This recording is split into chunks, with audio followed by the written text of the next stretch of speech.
Imam Tirmidhi, dans son livre, nous avons dit, de développement spirituel, c'est un seul livre, tu comprends, nous avons dit, hein, ça, ce n'est qu'une introduction à ça.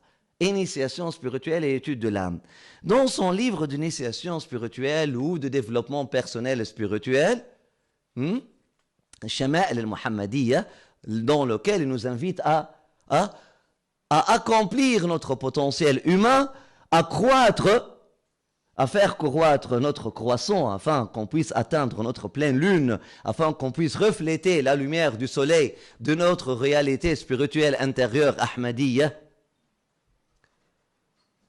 de la plus belle et de la plus splendide de manière. Imam al-Tirmidhi, il choisit de parler de l'image, la description physique de l'image du prophète sallallahu alayhi wa sallam dans le chapitre numéro 1. Il commence par pourquoi moi je vous dis pour attiser la flamme de nostalgie. Parce que tu peux pas imiter le prophète sallallahu alayhi wa sallam sans l'aimer. Ça sert à rien. Cette compréhension de la sunna aujourd'hui, qui veut dire je veux faire les choses correctement. Non, la sunna, il ne s'agit pas de chercher à faire les choses correctement. Ça, on appelle ça quoi, cette maladie-là? Perfectionnisme.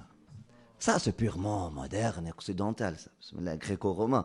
Perfectionnisme, c'est Hercule et tout ça, quoi. Le corps parfait, bien dimensionné, bien mesuré, la tête qui occupe exactement. C'est quoi le pourcentage d'une tête parfaite? Ah, le nombre d'or, hein? Ok. C'est ça. Voilà. Achille et Apollo et... Voilà.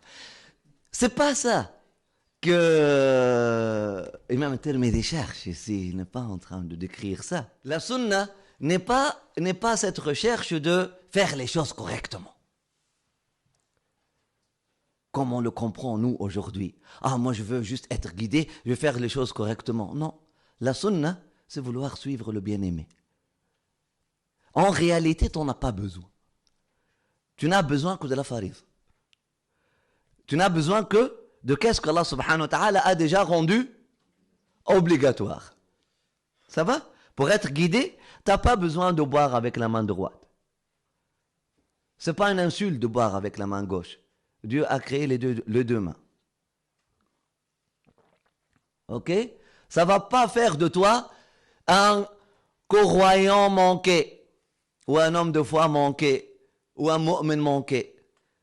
Si tu rentres dans la mosquée avec le pied gauche et non pas avec le pied droit, ou tu rentres dans la toilette avec le pied droit et non pas avec le pied gauche, toutes ces choses-là, aujourd'hui, on les aborde avec beaucoup de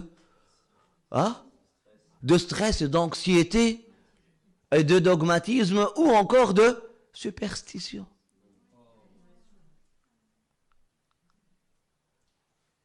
Là, ça devient comme le voodoo. Il y a un djinn qui va t'attraper si tu rentres avec le pied gauche. Il y a une ubbitha qui va te manger si tu fais ceci. Avec beaucoup de superstition, avec beaucoup de dogmatisme, avec beaucoup de waswas, avec beaucoup d'obsession, avec beaucoup de stress. Oui ou non? Oui. Mais en réalité, la sunna c'est quoi? عادات الحبيب والعود عادات الحبيب. سيدي أبو مدين شعيب il appelle السنة العود.